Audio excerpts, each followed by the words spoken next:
Le damos la bienvenida a Juan Biglione, nuestro neurólogo de confianza, amigo de la casa. ¿Cómo está, Juan? Hola, buenas tardes, todo bien acá. Bueno, gracias por venir, Juan. Hoy te convocamos porque teníamos ganas de hablar de un tema que viene saliendo en la mesa, no lo terminamos de entender del todo, y es la epilepsia. Muy bien, muy bien. Si te parece, podemos arrancar entendiendo qué es, en primer lugar, la epilepsia, si es una condición, un trastorno, una enfermedad.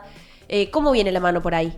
Bien, es interesante que hayan tenido esta iniciativa de hablar de este tema, que es muy frecuente, está en nuestra comunidad muy presente. Nosotros, en nuestro trabajo habitual como neurólogos, es parte de nuestra práctica diaria. Nosotros es algo natural. Por ahí entiendo que muchas veces se rodea la epilepsia de una especie de tabú, hay algunos temas que son un tanto dificultosos y bueno, acá estamos para aclarar algunos de esos puntos. Es una enfermedad, es una patología neurológica, pero básicamente, y para empezar a sacar algunos estigmas, nosotros entendemos que los pacientes con epilepsia pueden hacer una vida totalmente normal y activa, al igual que cada uno de nosotros, con algunos cuidados y precauciones y atenciones especiales, pero pueden llevar tranquilamente una vida muy normal. A mí lo que me surge por ahí es que la epilepsia viene asociada a otras cuestiones neurológicas y no sé si alguna vez lo vi como un trastorno en sí. ¿Esto es así o puede haber de los dos casos? Sí, en principio definir epilepsia es la persona que tiene convulsiones y básicamente es eso, la convulsión como síntoma de la enfermedad que es la epilepsia. Pasa que es muy heterogéneo los motivos por el cual una persona puede llegar a tener epilepsia. Eso quiere decir que hay personas que desde el nacimiento tienen algunas cuestiones que ya son congénitas en su cerebro, pequeñas fallas estructurales, vamos a llamar, del cerebro, que hace que se genere una actividad eléctrica irregular, anormal. Nuestro cerebro se comunica y participa, hablábamos la otra vez sobre las neuronas que hacen ese trabajo y básicamente se comunican por actividad eléctrica. Cuando hay un fallo en esa actividad eléctrica es que aparece la convulsión. Hay otras personas que se desarrollaron bien, no tuvieron ningún problema a lo largo de su primera infancia y en algún momento de su vida, por ejemplo, tienen un traumatismo de cráneo grave, como pueden ser una caída de motocicleta o algún otro tipo de traumatismo de ese tipo, o hay personas que lamentablemente tienen un tumor, que son operados. Entonces, cualquier situación que genere una cicatriz en algún área del cerebro, principalmente la corteza cerebral, o sea, la parte más externa, esa cicatriz ya aumenta el riesgo de que la persona pueda tener una convulsión, porque altera esa microestructura y su actividad eléctrica. Pues, sí, bueno, no, yo iba a ir por el lado de lo de la convulsión. Digo, entiendo, por ejemplo, la tos es un aviso de que hay algo en los pulmones. La convulsión sería la manifestación de que la epilepsia está actuando y esa convulsión, por ejemplo, ¿es nociva para el cerebro? Escuché varias cuestiones de que cada vez que vos tenés una convulsión va dañando el cerebro o va agudizando el daño al cerebro. ¿Es real eso? Sí, en cierta forma sí, es real. Nosotros preferimos que los pacientes con epilepsia tengan la menor cantidad posible de convulsiones a lo largo de su vida, porque cada evento convulsivo implica un cierto injuria o daño cerebral. Pero como les decía, es tan heterogéneo que hay personas epilépticas que hacen 3 convulsiones a lo largo de su vida. Y hay epilepsias que se llaman refractarias, que son muy agresivas y muy resistentes a todo tipo de tratamiento, porque se llaman refractarias a los tratamientos, que la persona tiene 8, 10, 12 o más convulsiones por día. ¿Es posible llevar una vida normal con una condición así? Esos casos extremos son bastante incompatibles con la vida, traen serios problemas, da mucha mala calidad de vida para el paciente, para la familia que lo tiene que asistir. Entonces, bueno, de ahí, por ejemplo, derivaciones como los tratamientos alternativos que tuvieron mucho auge y hoy en día tienen que ver con el cannabis, por ejemplo. Había escuchado.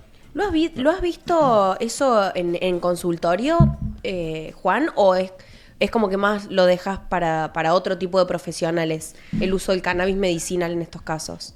Ya está probado como una práctica y como una herramienta terapéutica que nosotros podemos disponer a partir de la industria farmacéutica Y también está aprobado para que productores puedan hacer el uso medicinal, como se dice, y sí, es cierto que nosotros tenemos algunas indicaciones, pero principalmente los principales candidatos al uso de ese son los pacientes con epilepsia refractaria y generalmente los ven los super especialistas que se llaman neurólogos que se dedican exclusivamente a la epilepsia. Es un trastorno, una patología que me parece que, o por ahí por lo que yo he vivido, lo que yo he visto o escuchado, que está como muy estigmatizada. ¿Qué onda tus pacientes? ¿Te relatan que esto mismo, que están como medio como con un estigma ahí por su enfermedad? Sí, el estigma social está un poco dado porque los eventos convulsivos en general ocurren en público. Son situaciones que alteran un cierto orden del momento y tenemos de repente una persona que se descompone, empieza con todo un cuadro de sacudidas, de brazos, piernas, pierde el conocimiento y ya eso pone en tensión el grupo en el que está la persona y a partir de eso está esa especie de recelo del propio paciente por el miedo a descomponerse, de las propias personas que están dentro de ese grupo con el que comparten algún espacio, al miedo. Entonces, bueno, un poco tiene que ver con eso. Y después es cierto también que muchos pacientes epilépticos, crónicos, a veces se acompaña, no siempre, es un aspecto más que puede acompañar a trastornos del orden afectivo. O sea, el paciente epiléptico es una realidad que puede tener algún cierto riesgo mayor de trastornos del tipo ansiedad, depresión, angustia. Y muchas veces tienen que ver con el entorno que le toca vivir, como cualquier otra persona que padece una patología crónica a la cual hay que prestarle mucha atención, estar medicado permanentemente, hacerse controles médicos. A cualquiera de nosotros nos provocaría esa tensión. Juan, recién decías que la epilepsia era una falla eléctrica, por así decirlo, dentro del cerebro. ¿Qué pasa cuando eso desencadena en una convulsión? ¿Hay daño cerebral, digamos, a raíz de las convulsiones, que eso hace como si fuera un círculo vicioso en el cual va el puente sería epilepsia, convulsión, daño y es como que se vuelve a reiniciar, digamos? Sí, no necesariamente. Está bueno para repasar qué es lo que ocurre. Ocurre esa actividad eléctrica anormal, eso provoca el episodio convulsivo, que un episodio convulsivo en general, está bueno adentrar dentro de lo que es la clínica, hay muchas formas diferentes de tener convulsiones. Por ahí lo que toda la gente conoce es el episodio ese que yo relataba recién, una persona que de repente, de lo bien que está, pierde el conocimiento, cae al piso, tiene sacudidas de los brazos y de las piernas, y ese evento que nosotros le llamamos gran mal convulsivo, o sea, la persona que tiene una convulsión generalizada, no dura más de entre 2 y 5 minutos. Generalmente menos de 2 minutos. Es un episodio muy corto, ya de por sí. Hay personas que empiezan con ese evento y no paran de convulsionar. O sea, pasan 5, 10, 20 minutos o hacen la convulsión para unos segunditos y vuelven a tener otra convulsión. Eso se llama estatus convulsivo, donde la persona no para de convulsionar. Ese estatus convulsivo es el verdaderamente problemático. Ahí sí empieza a estar en riesgo la integridad del cerebro porque no se termina de recuperar y empieza a haber un daño ya mayor, cuando es más prolongado. Bien. ¿Deberíamos, Juan, tener todos herramientas para saber cómo proceder ante un ataque convulsivo o no? Porque muchas veces nosotros, por querer ayudar o involucrarnos en una situación ahí medio de riesgo, capaz metemos la pata. ¿Deberíamos o no? No, involucrarse está bien, primero, está muy bien, y para involucrarse está bien tener cierto conocimiento. Y el cierto conocimiento básico sobre cómo ayudar en una convulsión es, primero, estar tranquilos, ayudar al resto a estar tranquilo, y en lo que hace al paciente específicamente, el paciente que va a tener una convulsión de este tipo, que es la generalizada, el mayor riesgo durante ese 2 a 5 minutos que dura la convulsión es que mientras tiene las sacudidas se golpee los brazos, la boca, la cabeza o alguna parte de su cuerpo contra los elementos que estaban ahí cerca en el momento que le daba la convulsión. Entonces, esencialmente lo que nosotros tenemos que hacer cuando presenciamos eso es ayudar al paciente a que permanezca acostado, de costado, ¿sí? Cruzar una pierna hacia adelante, el brazo también, y acompañarlo en el episodio de sacudidas y esperar que se pase. No le tenemos que meter nada en la boca, de querer sacar su lengua, ni nada de eso, porque el paciente adquiere una postura tónica que se llama, que se tensa mucho su boca, nos puede arrancar un dedo, literal. Entonces, nada de eso, solamente ayudarlo y protegerlo al paciente, que no se golpee con los elementos y esperar que pase. Que como digo, para la persona que está acompañando, no sé si alguna vez tuvieron oportunidad de presenciar una situación de esa, quien está ahí le parece eterno, no se termina más. Pero la verdad que en general es menos de 2 minutos el cuadro. Y hay que acompañar a la persona a que no se golpee. A continuación de eso, el paciente habitualmente perdió el conocimiento, lo recupera, se despierta, está un tanto confundido, a veces un tanto somnoliento, pero en menos de 30 minutos tiende a recuperarse la persona. Entonces, si esa persona es un epiléptico ya conocido, que tiene un historial, que está medicado, eso es parte de lo que a un medicado le puede pasar. A un medicado, claro, el epiléptico puede tener una convulsión. Si es una convulsión eventual cada tanto, no tiene que hacer nada, el registro y después va y consulta con su médico y el paciente se recupera. Hay otros pacientes que si es la primera vez en su vida que tiene un evento de ese tipo, eso sí es de cuidar. La recomendación es que a un recuperado el paciente que te diga que está todo bien, hay que acompañarlo a una clínica, consultar en una guardia, en un hospital, y ahí se le hacen estudios. Habitualmente hasta los internamos 24 horas a quien hace un primer evento convulsivo que nunca había hecho en su vida. Juan, ¿y puede darse cuenta de antemano que va a convulsionar? O sea, ¿hay alguna señal previa que diga, bueno, puede que tenga una convulsión para los que lo están rodeando, o eso aparece de la nada? Sí, no siempre, pero está descrito. Parte del cuadro clínico de la convulsión es tener lo que se llama un aura epiléptica. El aura son sensaciones previas que algunas personas desarrollan, que pueden ser desde olores muy característicos, feos o hasta de perfumes. Empiezan a sentir a veces un gusto feo en la boca. Otras personas empiezan a experimentar una especie de dolor en el epigastrio, o sea, en el estómago. Otras personas hacen síntomas muy visuales, destellos, o se les nubla la vista. Eso tienden a ser los auras más comunes, ¿no? Que pueden anteceder al episodio convulsivo en 1 o varias horas. A lo mejor lo hizo el día anterior y no terminó una convulsión, pero al día siguiente hace la convulsión, claro, después del aura. Lo pueden hacer segunditos previos a la convulsión, o a veces la aura incluso lo pueden hacer después de tener la convulsión. Vos sabés que yo tengo migraña con aura y es increíble cómo, o sea, literalmente el cuerpo te avisa que eso va a pasar y sabés que no hay con qué darle, va a pasar. Esa misma familiaridad que vos tenés para la migraña, bueno, el epiléptico lo reconoce como un síntoma, entonces ellos ya que se conocen tienden a tomar las precauciones de que puede venir la convulsión, entonces se resguardan, avisan. Vos sabés, Juan, que nos cruzamos con una estadística que hablaba de el índice de personas con epilepsia en países subdesarrollados y países en desarrollo. ¿Está bien? Desarrollados. Sí. Desarrollados, ahí va. ¿Puede ser que tenga un factor ambiental esta patología? Por supuesto que es una patología que uno hasta la puede desarrollar desde la vida intrauterina.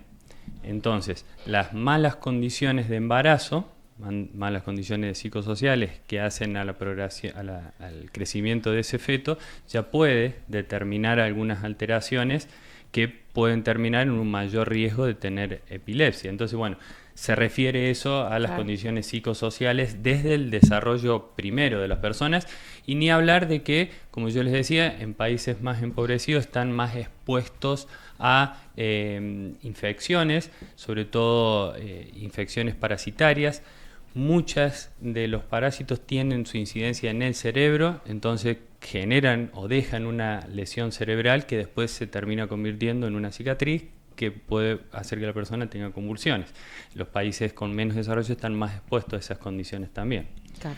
Juan, ¿todas las epilepsias terminan en convulsión? ¿Puede que haya algún fallo que haga, no sé, que levantes un brazo o que muevas una parte, una extremidad del cuerpo y no necesariamente tengas ese estado convulsivo, digamos?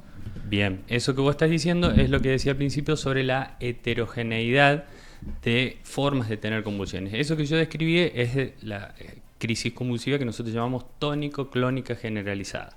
Pero hay sí otras formas de tener convulsiones. Existen las ausencias, donde la persona está hablando y de repente interrumpe su diálogo y parece que queda mirando a la nada misma durante unos segundos y después se recompone, pero no sabe nada de lo que pasó. Esas son las ausencias.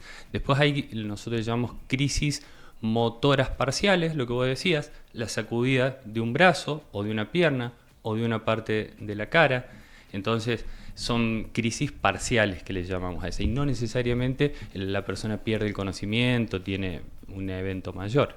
Y yo iba a ir a si todas las convulsiones es porque es epilepsia. ¿Eso también es así o no? Lo que yo decía al principio, epilepsia es la enfermedad, convulsión es el síntoma. Bien.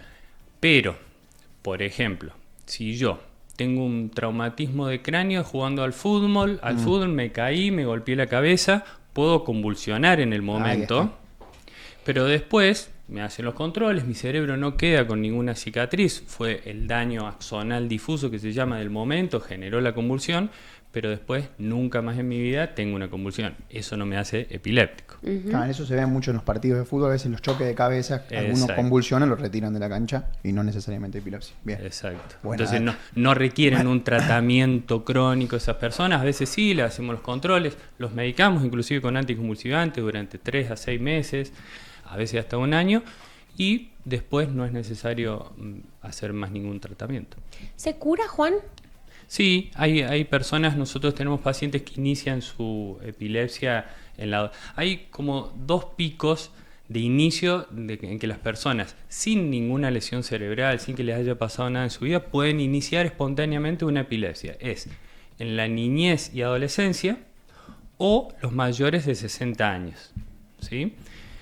Nosotros vemos mucho, el mayor grupo de personas es niñez y adolescencia, que si en esos primeros años consultan rápido, se identifica el cuadro, se trata eficazmente, tienden a mejorar rápidamente y después de unos años la persona no tiene más convulsiones, progresivamente los estudios le van dando normales y nosotros le vamos retirando la medicación y algunas personas pueden seguir el resto de su vida sin tratamiento. Y me quedo una última, con eso que decías que muchas personas que tienen epilepsia pueden tener patologías psicológicas o psiquiátricas como asociadas. En tu caso, por ahí en tus pacientes, ¿ves mucho de interconsulta con psicólogos y psiquiatras? Sí, tratamos de generar un circuito como lo hacemos con la mayoría de los pacientes que tienen alguna patología crónica. Ese apoyo de otros especialistas es necesario. Como decía al principio, es cierto que el paciente epiléptico tiene un mayor riesgo, no quiere decir que todos lo vayan a hacer, algún trastorno así de tipo emocional, pero hay una tendencia y bueno, por suerte tenemos ese backup de profesionales que nos ayudan a acompañar eso. Juan, muchísimas gracias por tu tiempo, por visitarnos, siempre es un placer enorme. Bueno, gracias a ustedes por el interés del tema y bueno, a disposición. Nos vemos la próxima seguro. Muchísimas gracias. Muchachos, vamos un ratito a la pausa. Dale. Ya volvemos.